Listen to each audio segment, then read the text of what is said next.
Bonjour à tous, je fais ici une petite vidéo de cours sur les piles électrochimiques et les liens avec les courbes intensité potentielle en me basant sur l'exemple de la pile Daniel. Donc la pile Daniel va fonctionner sur deux demi-piles, une demi-pile Zn2 plus Zn avec comme électrode une électrode métallique de Zn et une demi-pile Cu2 plus Cu avec comme électrode métallique une électrode de cuivre. Donc, avant toute chose, rappelons qu'une pile fonctionne de manière spontanée. Donc, on a une réaction spontanée entre l'oxydant le plus fort des deux couples et le réducteur le plus fort des deux couples. Alors attention, quand on dit qu'il y a une réaction entre l'oxydant le plus fort et le réducteur le plus fort, ils ne sont pas directement en contact, puisqu'on a deux demi-piles séparées par une jonction électrolytique, qui est le pont salin, que j'ai représenté en vert, donc c'est un petit peu un abus de langage, sachant que chacune des réactions va se faire au niveau de la demi-pile, comme vous le voyez sur le schéma ci-dessus. Donc il faut être capable assez rapidement d'identifier qui est le réducteur le plus fort et qui est l'oxydant le plus fort. Donc pour cela, on a besoin de calculer les potentiels de Nernst, mais ici, on peut avoir une très bonne information directement à l'aide des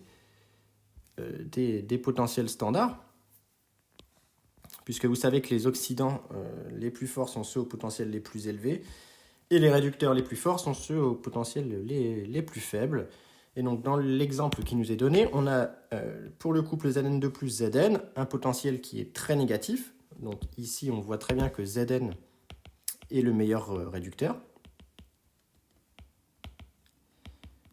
Donc on va avoir oxydation de Zn en Zn2+.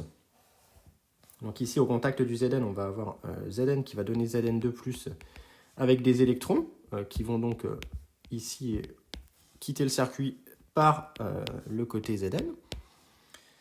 Et de la même manière, au niveau de l'électrode de cuivre, on a le potentiel le plus grand, donc c'est que Cu2+, est le meilleur oxydant. Et donc, Cu2+, va être réduit en Cu. Et donc, il va avoir besoin de cet apport d'électrons qui va arriver ici. Voilà. Les électrons arrivent ici. Et donc, Cu2+, qui se trouve dans la solution, va redonner du cuivre solide en captant ces électrons. Donc, l'électrode de cuivre va avoir sa masse de cuivre augmentée. Et l'électrode de Zn va avoir sa masse de Zn diminuée, de fait. Donc de ça, on va pouvoir en déduire qui est la cathode et qui est l'anode, puisqu'on vient de comprendre que comme Zn est le meilleur réducteur, il s'oxyde. Donc le Zn correspond à l'anode, ici. Et le cuivre va correspondre à la cathode. Et donc on va calculer les potentiels d'équilibre de chacun des couples, ce qui va nous permettre dans la suite d'en déduire la tension à vide. Donc les potentiels d'équilibre, on a pour le cuivre, eh bien, EEC, je vais l'appeler EXC, qui est égal à E standard cuivre plus 0,06 sur 2 log de la concentration en cuivre 2 sur C standard. Et donc comme j'ai pris 10 moins 2, le log va faire ici moins 2, ce qui me fait E standard cuivre moins 0,06 finalement, donc 0,28 volts. Et pour le Zn2 plus Zn, on va avoir que le potentiel d'équilibre du Zn est égal au E standard du Zn plus 0,06 sur 2 log de Zn2 plus sur C standard, ici. Ce qui va me donner moins 0,76, moins, ça c'est pareil, le log va faire moins 2, moins 0,06, donc moins 0,82 volts. Donc on a bien que le potentiel d'équilibre du Zn est plus petit que le potentiel d'équilibre de la cathode. Donc on a bien que l'électrode de Zn, la demi-pile, correspond au pôle moins et le pôle plus pour la cathode, ce qui est cohérent avec le sens de déplacement des électrons. Et donc on a le sens conventionnel du courant qui est dans ce sens-là. Voilà. Donc jusque-là, on est plutôt bien. Donc je vous rappelle que pour une pile, la polarité, elle est imposée par les potentiels de Nernst, contrairement à l'électrolyse. Et donc on a une première propriété qui est que le potentiel de la cathode est toujours supérieur au potentiel de l'anode pour une pile. Donc maintenant, on va regarder les caractéristiques de la pile. Et donc les caractéristiques de la pile, on en a deux. On a la tension à vide, qu'on peut noter delta E par exemple, qui est égal au potentiel d'équilibre de la cathode moins le potentiel d'équilibre de l'anode. Et on a l'intensité de court-circuit, qui peut parfois servir. On va l'appeler ICC. Je vous rappelle que la caractéristique de la pile, comme cela a été vu en première année, c'est un modèle de Thevenin.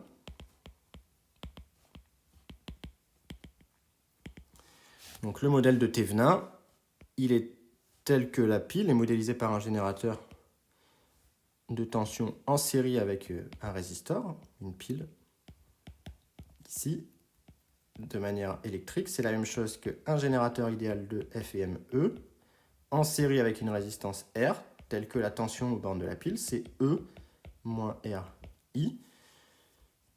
E va correspondre à ce qu'on appelle la tension à vide, donc je vais plutôt la noter delta E ici, dans le cadre de cet exemple.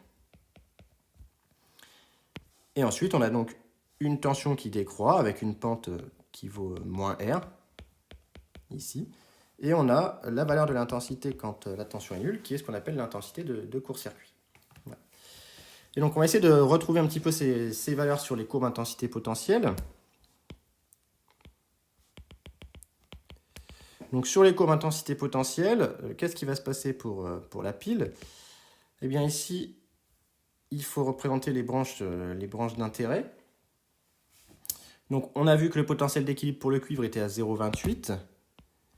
Et dans la demi-pile du cuivre, j'ai en réalité aussi bien du cuivre solide que du cuivre 2+. Donc, j'ai la branche d'oxydation, Cu donne Cu2+, et la branche de réduction, Cu2+ donne Cu. De la même manière, sur le Zn à moins 0,76 volts, je vais avoir la branche d'oxydation, Zn donne Zn2+. Je vais les faire un petit peu plus, voilà, comme ça. Sinon, je ne vais pas pouvoir déterminer mon intensité de court-circuit. Et puis, la branche qui nous intéresse moins, qui est la branche Zn2+, donne Zn. Et donc, la branche active, les branches actives, entre guillemets, de la pile,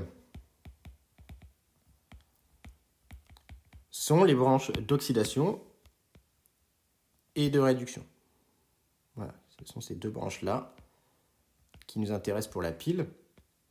Donc ça, c'est l'oxydation de la pile, et ça, c'est la réduction. Et donc la tension à vide, eh bien, on la trouve comment? On la trouve à l'aide des potentiels. Donc ça, c'est EEC de l'anode, ça, c'est EEC de la cathode. Et donc la tension à vide, elle est ici en bleu. C'est la différence de potentiel entre les potentiels d'équilibre. Alors pour l'intensité de court-circuit, par définition, c'est l'intensité lorsque la tension est nulle, U égale 0. Donc on cherche en fait ICC, tel que E de l'anode soit égal au potentiel de la cathode. C'est l'équivalent de ce qu'on appelle la recherche d'un potentiel mixte lorsqu'on fait par exemple de la corrosion. Donc il faut chercher l'endroit de la courbe pour laquelle vous avez le même potentiel, mais avec également un même courant. Il faut que ICC, le courant anodique, soit le même que le courant cathodique. Donc pour cela, je vais représenter de nouveau mes courbes intensité potentielle de manière un petit peu plus condensée pour qu'on puisse le voir apparaître. Donc je vais représenter uniquement la branche du cuivre. Donc Cu2+ donne Cu, et puis un petit peu plus loin, voilà ici, Zn donne Zn2+, et donc je viens chercher l'endroit de la courbe pour laquelle j'ai un courant égal, un potentiel égal, donc c'est à peu près ici, vous voyez. Ici, j'ai à peu près le même courant, 3 carreaux, et j'ai le potentiel qui est le potentiel mixte, ici, et j'en déduis le courant de court-circuit de cette manière-là. Voilà. Donc ça, c'est l'intensité de court-circuit. Donc maintenant, il nous reste à voir le cas de la pile. Ça, c'était la pile à vide. Il n'y avait pas de courant. Maintenant, il nous reste à voir la pile en fonctionnement. Donc lorsque la pile fonctionne,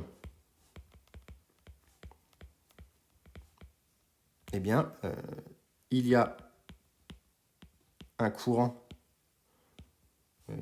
anodique et cathodique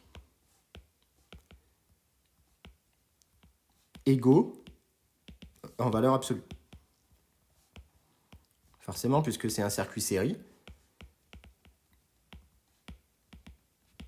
Et donc, eh bien, la différence de potentiel, delta E en fonctionnement, est différent de delta E à vide, puisqu'il va y avoir ce courant qui circule, et ça se voit très très bien sur les courbes intensité potentielle.